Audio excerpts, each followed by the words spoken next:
al estudiar este pasaje, creo que debemos pensar en lo siguiente: recordar es una parte esencial de la actividad humana. Recordar es una parte esencial de la actividad humana. De hecho, nosotros recordamos y celebramos nuestro nacimiento por medio del cumpleaños, los aniversarios de nuestra boda, eventos especiales o sucesos en nuestra vida son recordados constantemente.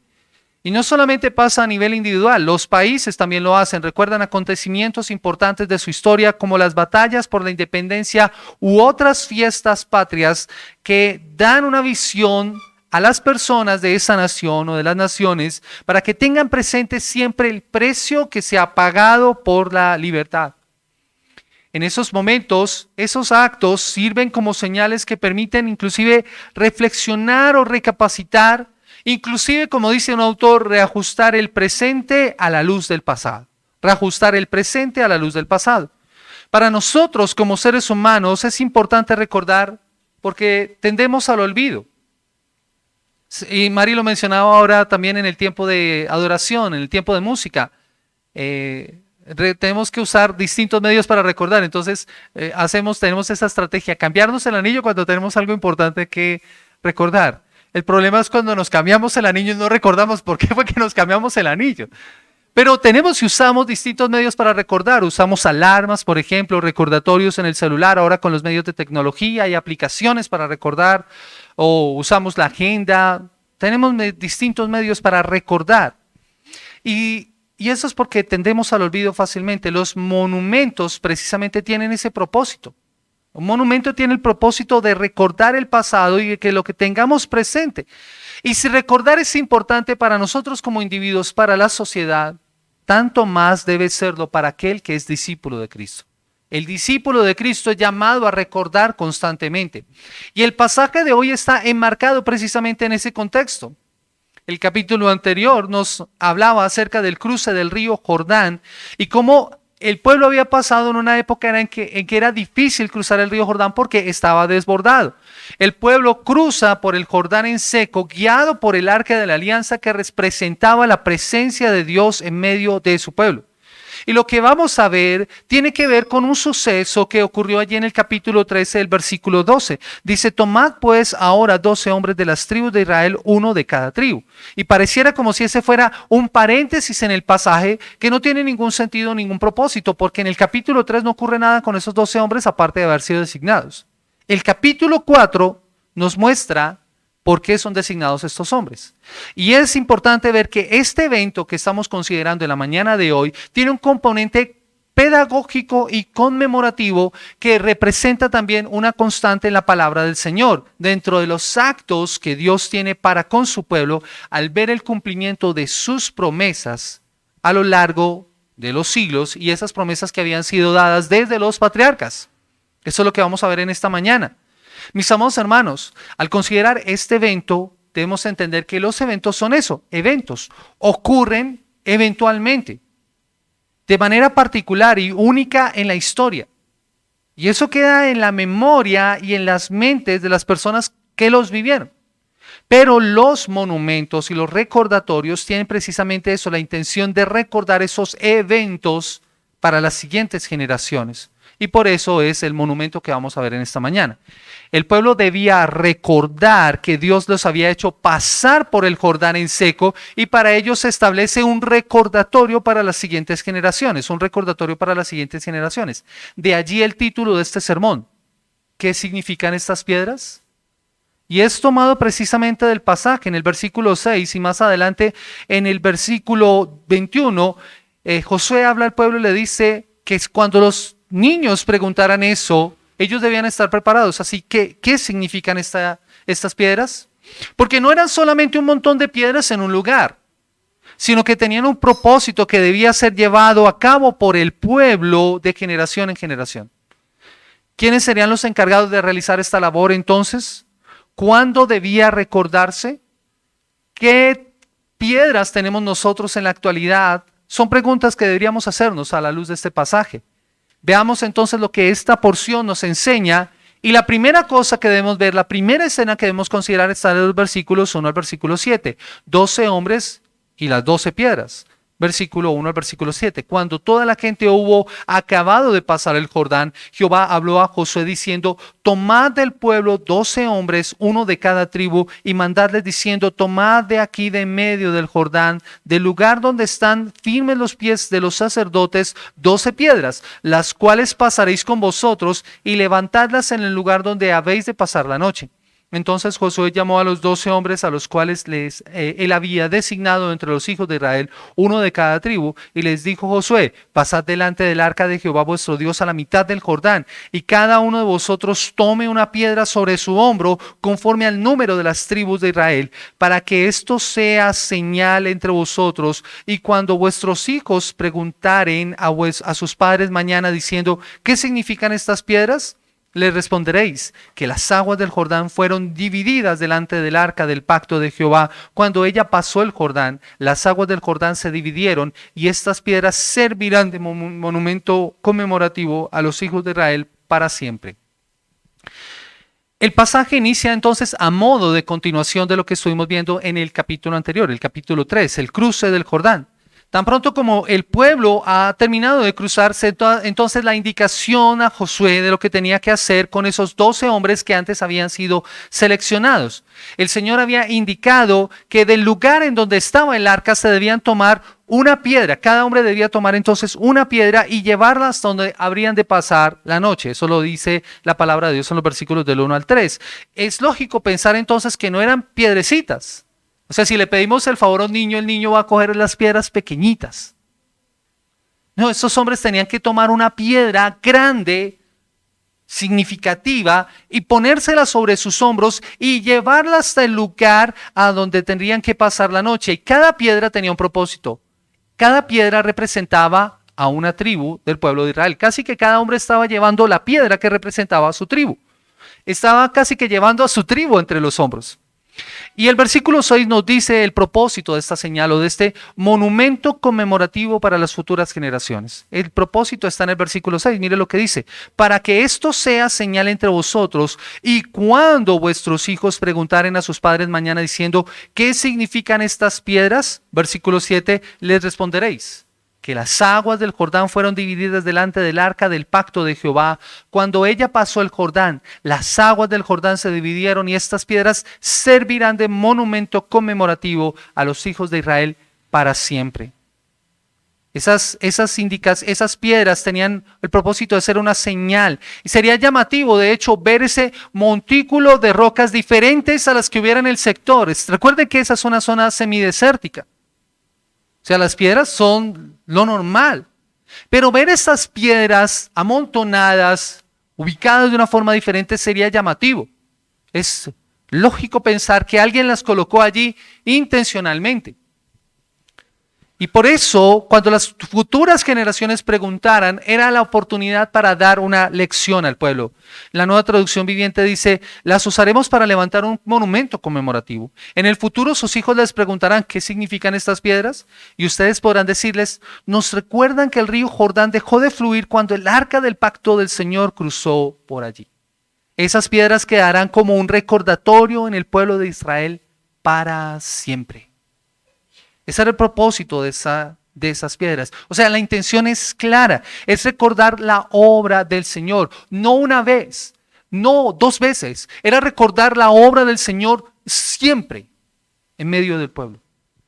Y recordemos que el cruce del Jordán en esa época, como lo vimos la semana anterior o en el pasaje anterior, no era fácil. Pero Dios demostró su poder al hacer que el río se detuviera y que el pueblo pudiera pasar en seco. El pueblo que estuvo ese día, recuerden, el pueblo que estuvo ese día estaría mirando el arca a la distancia cargada por los sacerdotes, y era Dios mismo quien estaba allí obrando su poder. Por eso es que dice la Escritura en el versículo 7 que el arca del pacto pasó enfrente. Inclusive la Biblia de las Américas dice el arca pasó el Jordán. No fueron los sacerdotes cargando el arca, era el arca la que pasaba, porque era la presencia de Dios. No era otro sino Dios mismo el que estaba obrando sobrenaturalmente para que ese cauce desbordado del río Jordán se detuviera y el pueblo pudiera cruzar en seco. Esto había sido extraordinario. tan extraordinario era que no debía ser olvidado por el pueblo. Por el contrario, debía ser recordado, y esto debería ser traído a la memoria constantemente a través de ese monumento que había sido establecido por Dios y que había sido cumplido por los israelitas. Así que de inmediato inicia la tarea, lo que nos lleva entonces a nuestra segunda escena, y es el segundo punto de este pasaje: 12 piedras en el campamento y 12 piedras en el río. 12 piedras en el campamento y 12 piedras en el río, versículo 8 al versículo 14. Y los hijos de Israel lo hicieron así como Josué les mandó. Tomaron 12 piedras de en medio del Jordán, como Jehová lo había dicho a Josué, conforme al número de las tribus de los hijos de Israel, y las pasaron al lugar donde acamparon y las llevaron allí. Josué también levantó 12 piedras en medio del Jordán, en el lugar donde estuvieron los pies de los sacerdotes que llevaban el arca del pacto, y han estado allí hasta hoy. Y los sacerdotes que llevaban el arca se pararon en medio del Jordán hasta que se hizo todo lo que Jehová había mandado a Josué, que dijese al pueblo conforme a todas las cosas que Moisés había mandado a Josué. Y el pueblo se dio prisa y pasó. Y cuando todo el pueblo acabó de pasar, también pasó el arca de Jehová y los sacerdotes en presencia del pueblo. Y también los hijos de Rubén y los hijos de Gad y la media tribu de Manasés pasaron armados delante de los hijos de Israel, según Moisés lo había dicho, como 40,000 hombres armados listos para la guerra. Pasaron hacia la llanura de Jericó delante de Jehová. Y en aquel día Jehová engrandeció a Josué a los ojos de todo Israel, y le temieron como habían temido a Moisés todos los días de su vida. Los hombres entonces encargados de realizar esta labor, tal como el Señor lo había mandado a Josué, cumplieron con la labor. Llevaron las piedras al lugar donde habrían de pasar la noche, pero Josué hace algo más. Josué toma otras piedras y las coloca intencionalmente en el lugar en donde estuvieron los sacerdotes con el arca. Así que viene a mi mente la siguiente escena. De seguro las piedras puestas por Josué en el Jordán serían visibles en ciertas épocas del año. Serían visibles en ciertas épocas del año. Y al verlas era inevitable recordar el lugar donde estuvo el arca. De seguro algún israelita pasaría por allí y vería las piedras y recordaría lo que el Señor hizo ese día. Luego, ese israelita podría explicarle a su hijo cuando su hijo preguntara qué significan esas piedras, y entonces podría decirle lo que significaban esas piedras vistas en ese lugar. Y al llegar a Gilgal encontrarían otras piedras que recordarían exactamente lo mismo.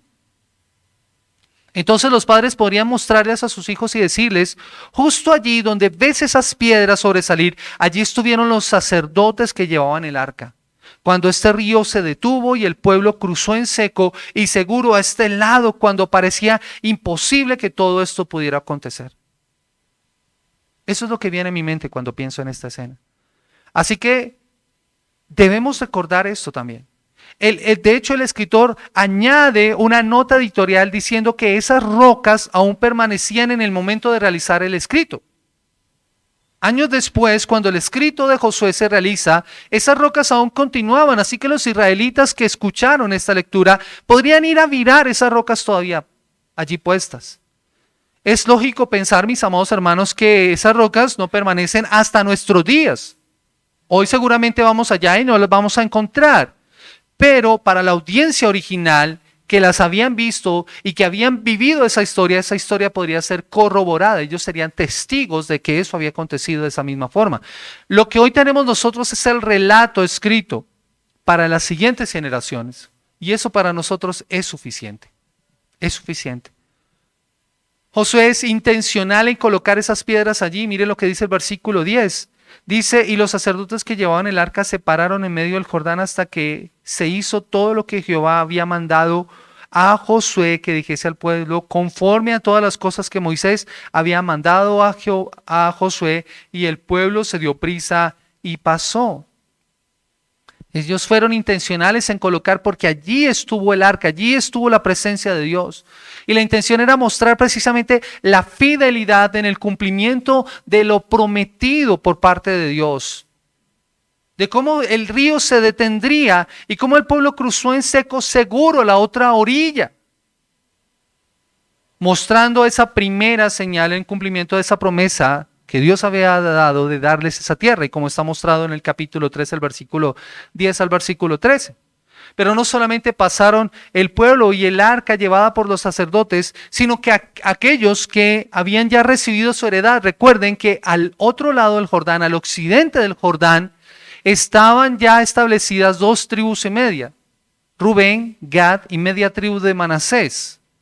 Ya tenían su porción, pero ellos habían hecho un compromiso, así que los soldados de esas 3 tribus, de esas 2,5 tribus, pasarían, se calcula más o menos unos 40,000 hombres, dice la escritura en el versículo 13, para cumplir con ese compromiso que habían dado a Josué. Y eso nos recuerda que estaban cumpliendo entonces su compromiso. Ahora el pueblo se encuentra muy cerca de Jericó, cada vez está más cerca de Jericó. Ahora está a unos 8 kilómetros de distancia de Jericó, en un lugar que se llama Gilgal, que va a ser importante para la historia del pueblo de Israel porque es el lugar que sirve para la preparación para la siguiente etapa. El verso 14 entonces nos lleva además a considerar el respaldo que Dios le da a Josué.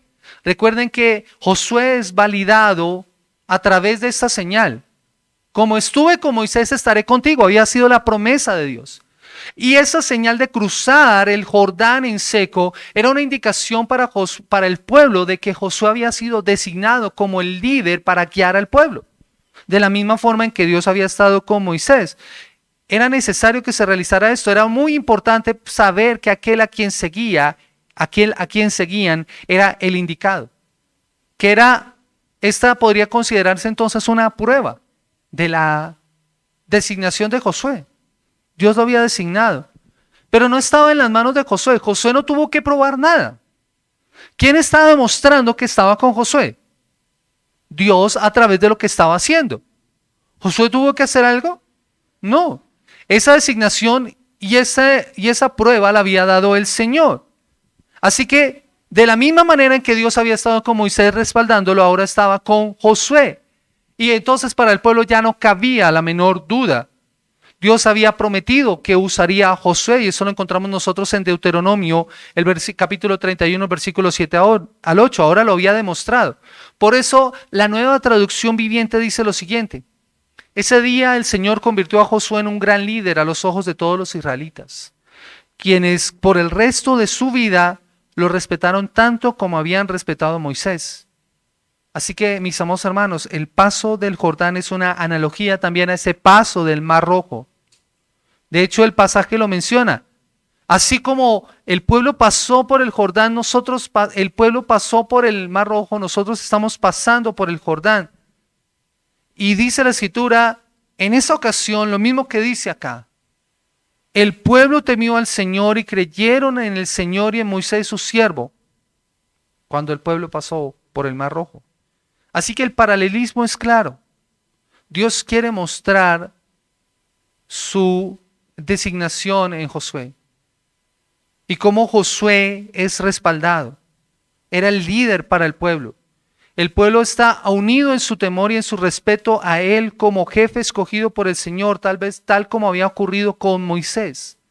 Y el pasaje entonces ahora nos lleva a considerar, después de todo que todo el pueblo había pasado, todo el pueblo había cruzado y el arca debía subir y el río debía continuar su cauce, y esa es precisamente la tercera escena de este relato.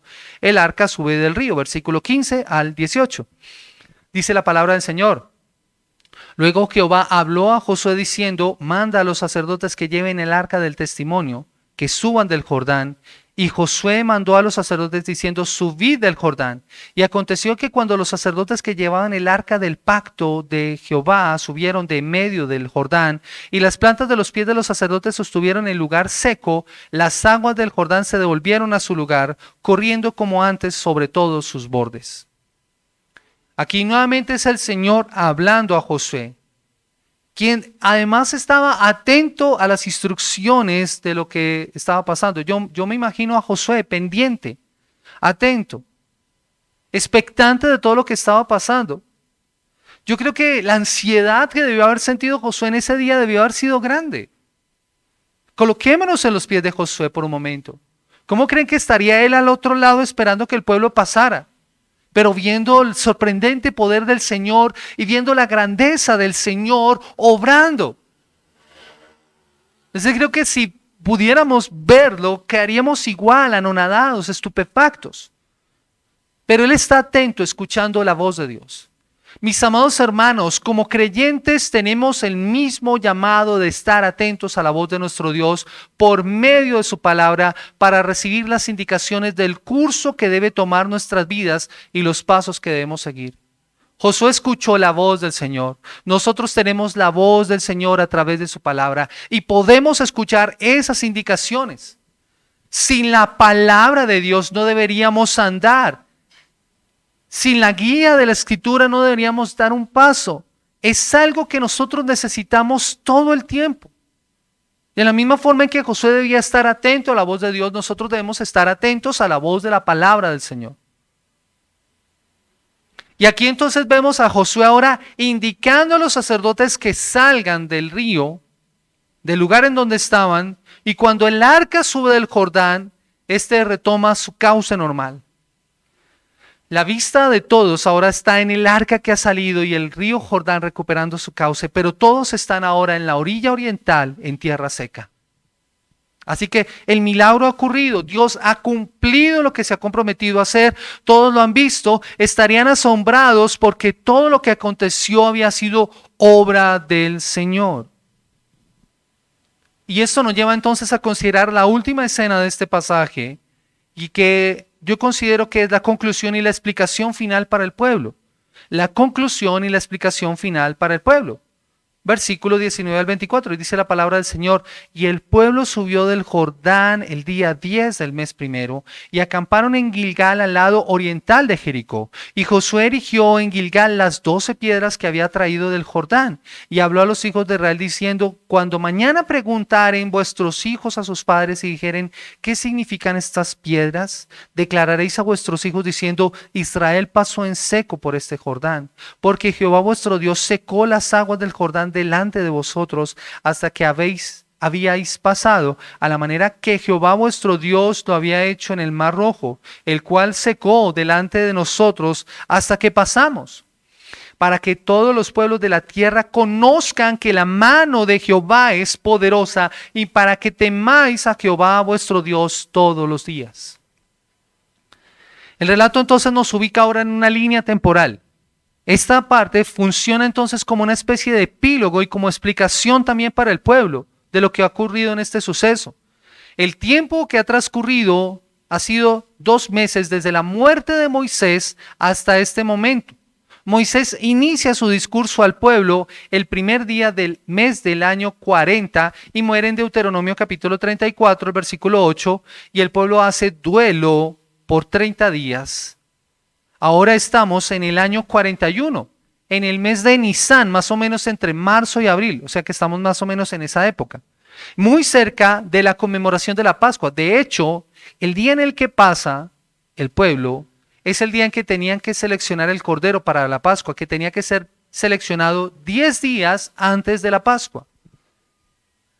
Muy cerca entonces a la Pascua, así que aquí vemos que el Señor y si el Señor nos permite, estaremos estudiando precisamente eso en el próximo pasaje, cómo celebran la Pascua precisamente allí en Gilgal. Y como mencionamos anteriormente, Josué tomó entonces las 12 piedras y las colocó en el campamento allí en Gilgal, a unos 8 kilómetros de Jericó. Y Gilgal sería ahora el centro de operaciones desde donde iniciaría la conquista y desde donde se llevaría a cabo la conquista. Los versículos 21 al 24, el relato finaliza con la explicación de cómo son llevadas las piedras allí y por qué son llevadas. Y nuevamente le reitera al pueblo lo que debía hacer. Primero expresa la circunstancia. Versículo 21, la Nueva Traducción Viviente dice así: entonces Josué les dijo a los israelitas: en el futuro sus hijos preguntarán: ¿qué significan estas piedras? Las mentes inquietas de los niños de las siguientes generaciones preguntan. Yo me imagino a un niño así como Santi, bien inquieto, que ve algo y le llama la atención y él de inmediato pregunta. ¿Cierto? Él de inmediato pregunta. Esa es la mente inquieta de un niño que va a preguntar. ¿Y qué tiene que hacer un padre sabio? Estar preparado para responder. ¿Qué es lo que hacen aquí los padres? Están preparados para responder. El versículo 22. Y ustedes podrán decirles: aquí es donde los israelitas cruzaron el Jordán sobre tierra seca. Los padres entonces debían explicarles a sus hijos el significado de todo lo acontecido ese día y mostrarles el lugar donde había todo esto acontecido para darle la gloria a Dios por lo que había hecho. ¿Qué es lo que debería producir esto? Alabanza al Señor. El versículo 23 nos muestra la razón. Mire lo que dice el versículo 23 al principio. Porque Jehová vuestro Dios secó las aguas del Jordán delante de vosotros. Y esa es la razón. Porque no fue la astucia del pueblo. No fueron sus capacidades. Fue el poder manifiesto del Señor el que obró eso. Y esto es así porque para el Señor ninguna fuerza natural es impedimento para realizar sus obras. Él controla la naturaleza, él somete las fuerzas de la naturaleza bajo su poder. Eso es lo que nos recuerda el Salmo 93. El Señor es mi rey, se viste de majestad. Ciertamente el Señor se viste de majestad y está armado con fuerza. El mundo permanece firme y no puede ser sacudido. Tu trono, Señor, permanece desde tiempos inmemoriales. Tú mismo existes desde el pasado eterno. Las aguas crecieron, oh Señor, los diluvios han rugido como truenos, las inundaciones elevaron sus impetuosas olas. Pero más poderoso que el estruendo de los mares enfurecidos, más potente que las rompientes olas en la orilla, el Señor, quien está en lo alto, es más poderoso que estos. ¿Quién es más poderoso que todas esas cosas? Nuestro Dios mismo. Aunque la tierra se estremezca así, tiemble así a las 4:58 de la mañana, como 4:18 como tembló esto. Se movió la cama así, a varios se les movió la cama en ese momento. Así la tierra se estremezca, nosotros podemos estar seguros porque Dios es poderoso. Dice este salmo, tus leyes soberanas no pueden ser modificadas. Tu reino, oh Señor, es santo por siempre y para siempre. El pueblo entonces debía reconocer el poder de Dios, esta vez en el acto de establecer a su pueblo en su reino, el reino de Dios. Ellos están cada vez más cerca de ver ese cumplimiento del reino de Dios. ¿Y qué quiere decir eso, mis amados hermanos? ¿Qué significa el reino de Dios? El reino de Dios, nos enseñaba el pastor King hace unos años atrás, es el pueblo de Dios en el lugar de Dios bajo el gobierno de Dios. El pueblo de Dios en el lugar de Dios bajo el gobierno de Dios. Eso es el reino de Dios. Es claro que Dios quiere hacer evidente su poder no solo para su pueblo, sino para los moradores de la tierra. Mire lo que dice el versículo 24. Porque hay otro propósito. Para que todos los pueblos de la tierra conozcan que la mano de Jehová es poderosa, para que temáis a Jehová vuestro Dios todos los días. Entonces hay un propósito para las naciones, hay un propósito para el pueblo. Así que esas piedras no son solamente para la nación de Israel. Eran un recordatorio también del poder del Señor en medio de las naciones. ¿Quién podría hacerle frente a ese Dios maravilloso que había detenido el río Jordán? ¿Quién podría hacerle frente? Viendo esas piedras, era un recordatorio de que nadie podría hacerlo. Por eso el versículo 24 nos muestra esto. Lo hizo para que todas las naciones de la tierra supieran que la mano del Señor es poderosa y para que ustedes temieran al Señor su Dios para siempre. Leyendo este pasaje y leyendo esta porción, no nos queda otra sino preguntarnos qué más podríamos aprender de esta historia. Este pueblo, mis amados hermanos, tenía estas piedras en el río y en Gilgal. ¿Qué piedras tenemos nosotros y qué significan? ¿Qué piedras tenemos nosotros y qué significan? Y lo primero que debemos ver es a Cristo en todo esto. Esa es la primera piedra que nosotros deberíamos mirar. Al mirar el pasado y ver la historia de redención, vemos la obra consumada de Cristo en la cruz del Calvario. Vemos la revelación completa de su salvación por medio de su palabra. Esa es una piedra fundamental y valiosísima que nosotros como hijos del Señor tenemos. Ver hacia el pasado, ver hacia la cruz y ver la obra de Cristo consumada por nosotros, por nuestra salvación. Tenemos las Escrituras que son una forma de recordar lo que Dios ha hecho, por eso debemos volver a ellas día tras día. Recuerden que las piedras tenían un recordatorio, tenían la intención de ser un monumento conmemorativo para las siguientes generaciones para siempre. Y lo mismo debe pasar en cuanto a nosotros con la palabra de Dios. Esta es una piedra fundamental que nosotros tenemos y necesitamos y por eso tenemos que volver a ella día tras día, día tras día. para recordar lo que el Señor ha hecho. La Biblia nos muestra ahora no unas rocas en un lugar desierto, sino una cruz y una tumba vacía, que son símbolo de la victoria de nuestro Salvador sobre el pecado y sobre la muerte. Eso es ahora lo que nos recuerda la palabra del Señor. Y mis amados hermanos, debemos recordar esa roca sobre la cual la iglesia existe, sobre la cual la iglesia es edificada, y esa roca es el Cristo del Dios, el Hijo del Dios viviente, el Cristo. Esa confesión de Pedro que se consideró y que es la roca sobre la cual está fundamentada la iglesia del Señor. Y que es la roca sobre la cual se fundamenta también esta comunidad, que Él es el Cristo, el Hijo del Dios viviente. Eso es un memorial a la iglesia. Y el mismo Señor Jesús le dice a Pedro, y ni las puertas del Hades prevalecerán contra la iglesia que Él ha venido a establecer. Y es lo que hace que la iglesia subsista hasta nuestros días, porque Él no ha dejado de edificar la iglesia.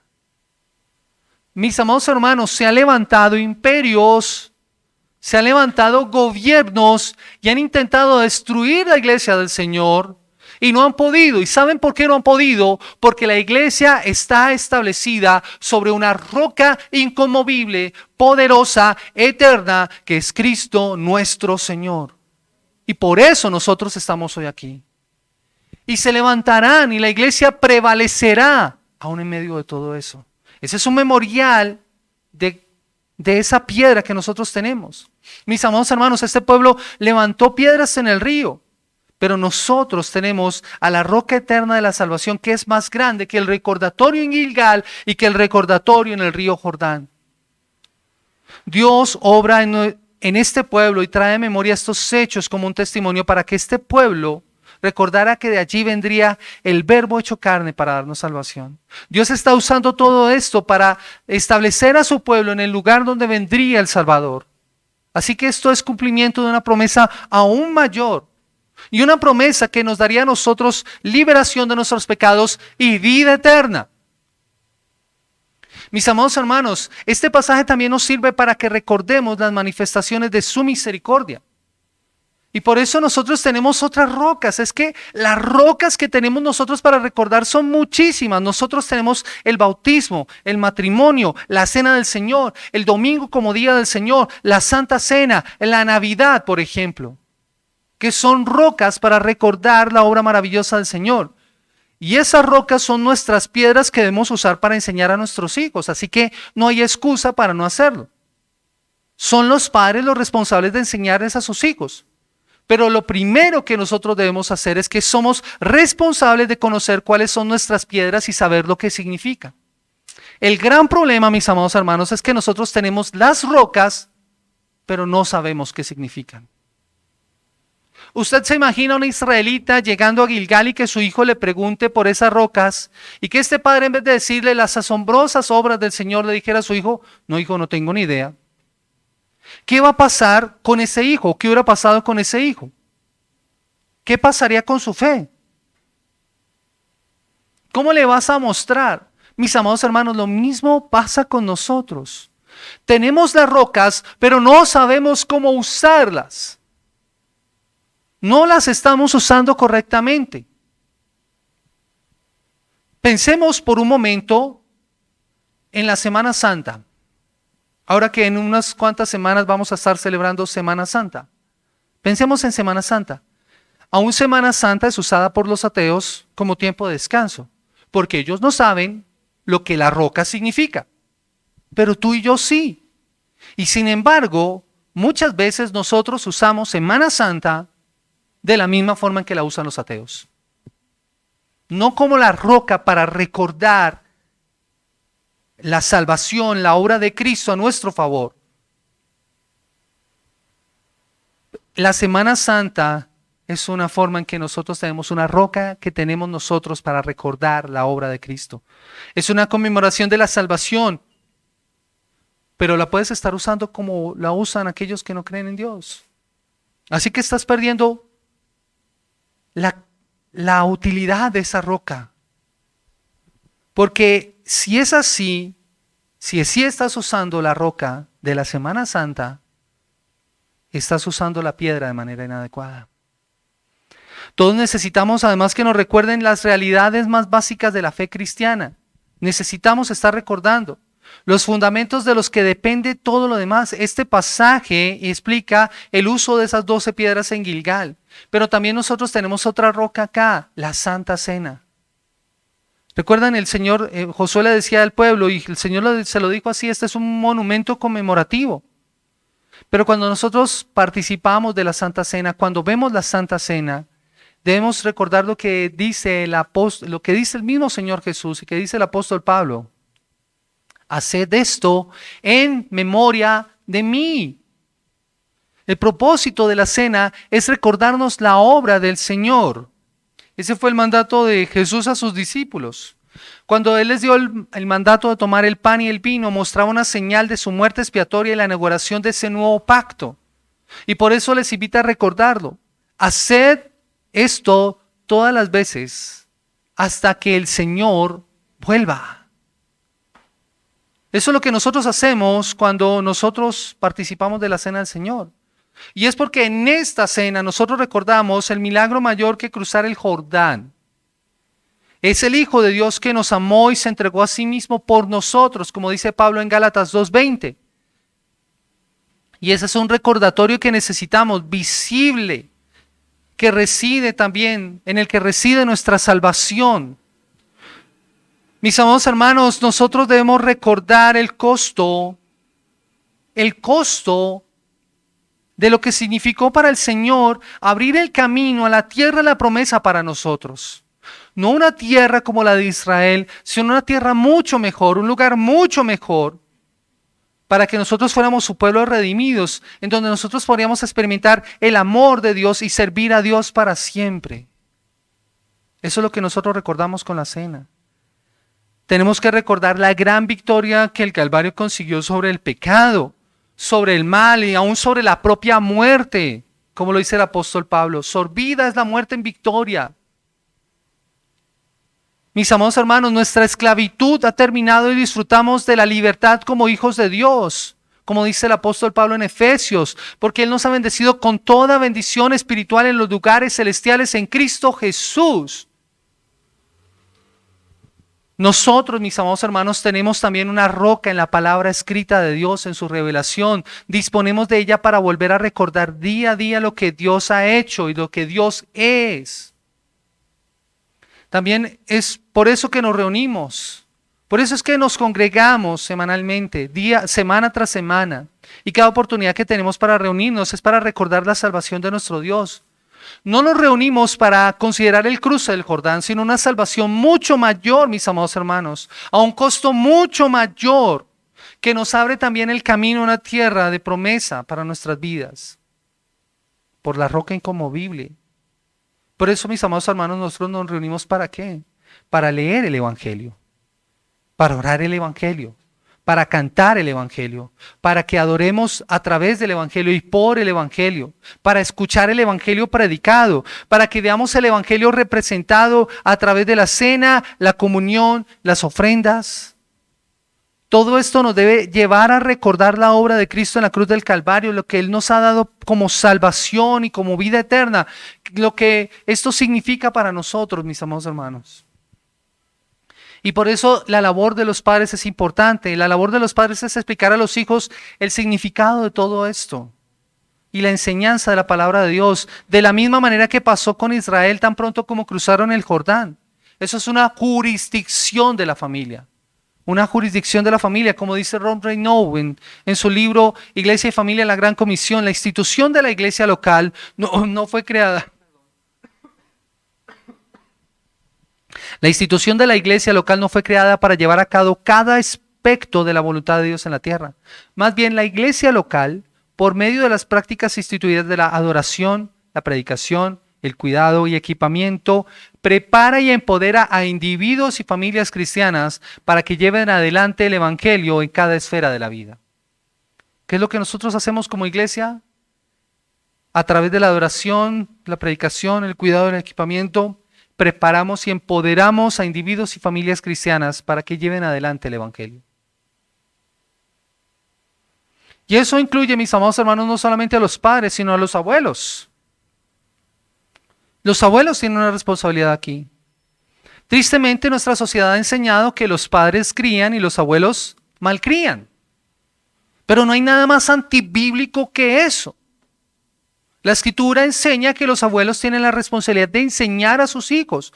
Y si no, piensen en lo que hizo Loida, la abuela de Timoteo, con Timoteo. De cómo le enseñó las Escrituras. Desde la niñez, dice la Escritura. Así que tenemos que quitar esa falsa idea de que los padres crían y los abuelos malcrían. Ellos, tanto padres como abuelos, la familia tiene la responsabilidad de enseñar a los hijos. Y esa es una de las razones también para reunirnos también y recordar. Es una de las rocas que tenemos y de enseñarles a los niños a través de las canciones que muestran el Evangelio, a través de la oración, a través de la cena, a través de las ofrendas, a través del servicio como lo están haciendo aquí los niños, a través de la comunión. Los padres tienen la responsabilidad especial de transmitir esa verdad, de su experiencia, de su convicción a la siguiente generación. Piensen en esto. ¿Por qué los niños deberían participar de la cena del Señor? Porque es la oportunidad del padre para enseñarle al hijo, hijo, recuerda que esto representa el cuerpo y la sangre de Cristo entregados por nosotros en la cruz del Calvario por nuestros pecados. Es un recordatorio de nuestra salvación. Así que cuando ellos pregunten qué significan estas piedras, contéstales. Pero hazlo no solamente aquí cuando vengas a la iglesia, hazlo en tu casa. Y es un ánimo para la iglesia también. Tenemos que desarrollar esa comunicación más efectiva en el hogar a través del devocional familiar, el altar familiar, el que juntos como familias nos podamos reunir a leer la palabra del Señor y orar. Allí en ese espacio es donde surgen las preguntas de manera más natural para la familia. Y ese es el momento para contar a nuestros hijos la realidad de nuestro Dios. Es allí, en esa oportunidad, en ese espacio que tú tengas con tu familia. Y allí entonces podrás demostrar el cumplimiento seguro de las promesas de Dios y su amor y su fidelidad, porque son confiables. Así que pregúntate, ¿estás haciendo eso? ¿Estás enseñándole a tus hijos y a tus nietos las grandezas de Dios? ¿Estás usando las piedras de manera adecuada? El versículo 24 también nos muestra algo importante acá, es el testimonio del poder de Dios y el propósito doble para las naciones y para los israelitas. Dice la Escritura que era para que anunciaran a otros y vivan en santidad delante de Dios. Y esto, mis amados hermanos, incluye a los que no tienen hijos. Una persona podría decir, claro, es que esto es responsabilidad de los padres. Yo como no tengo hijos, no me corresponde a mí. Pero no creas eso. Tú tienes la responsabilidad de llevar las piedras para que otros puedan ver. Mira lo que dice el 24, para que todos los pueblos de la tierra conozcan que la mano de Jehová es poderosa. ¿Y cómo va a ocurrir eso? Tu vida es una piedra de testimonio del poder de Dios. Tu vida misma es una piedra del testimonio del poder de Dios. Debes contar a las personas a tu alrededor, con tus palabras, con tu ejemplo, que la mano del Señor es poderosa y que nada le resulta difícil. Nosotros debemos ser como decía el salmista en el Salmo 103, el versículo 2. Bendice alma mía Jehová y no olvides ninguno de sus beneficios. Y tienes que comunicar esos beneficios al mundo, porque Él es quien perdona tus iniquidades, Él es que sana todas tus dolencias, Él es que rescata del hoyo tu vida, Él es el que te rejuvenece como el águila. ¿Cuentas ese testimonio a los que están a tu alrededor?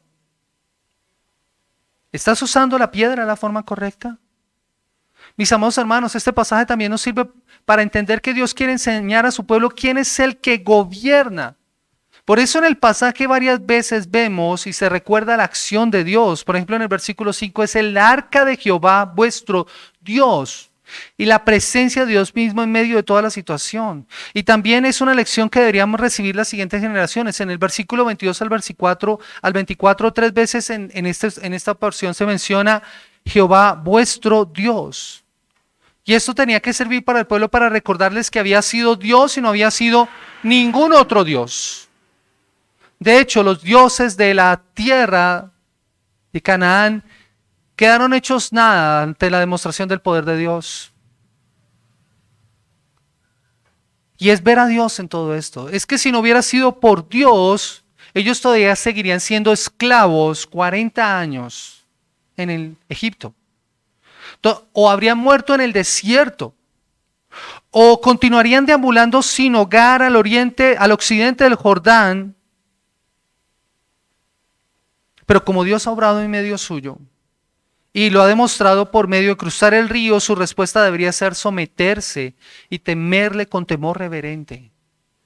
Porque Él es Dios y eso significa que hay que adorarlo, honrarlo, respetarlo por su grandioso poder. Como dice un autor, no podemos manipularlo, engañarlo o escondernos de Él, pero sí podemos confiar en Él y obedecerlo y amarlo porque Él nos amó primero. Él nos amó primero. Mis amados hermanos, y si alguien está sin Cristo en esta mañana, déjame decirte que tienes que ver la salvación que Cristo puede ofrecerte. El Salmo capítulo 62, el versículo 6 y 7 dice de la siguiente manera. Salmo capítulo 62, versículos 6 y 7, Él solamente es mi roca y mi salvación, es mi refugio, no resbalaré. En Dios está mi salvación y mi gloria, en Dios está mi roca fuerte y mi refugio. Mis amados hermanos, este es un llamado al arrepentimiento y a la fe, a que confieses tus pecados, a que recuerdes el maravilloso amor que el Padre te da en Cristo para vida eterna. Porque Él es la roca de la eternidad, Él es la roca inconmovible, la roca sobre la cual puede estar segura tu alma. ¿Tienes esa seguridad? ¿Tienes esa certeza?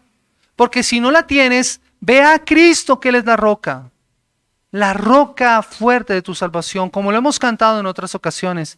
Mi esperanza en tu sangre está, mi refugio en la tempestad, en tormentas hoy puedo cantar, escondido en tu fuerza estoy, aferrado a tu promesa, oh Dios, de que hasta el final me sostendrás. ¿Y por qué podemos cantar esto? El coro de esta canción dice, la roca de mi salvación, la roca fiel, poderosa es su voz, la roca de mi salvación, la roca fiel, infinito es su amor, la roca inconmovible. Cristo es esa roca. Ve a Cristo esa roca para tu salvación. Confiesa tus pecados, arrepiéntete y busca la salvación que solo Cristo puede darte. Y tendrás una roca segura en la cual podrás estar confiado para tu vida. Vamos a orar.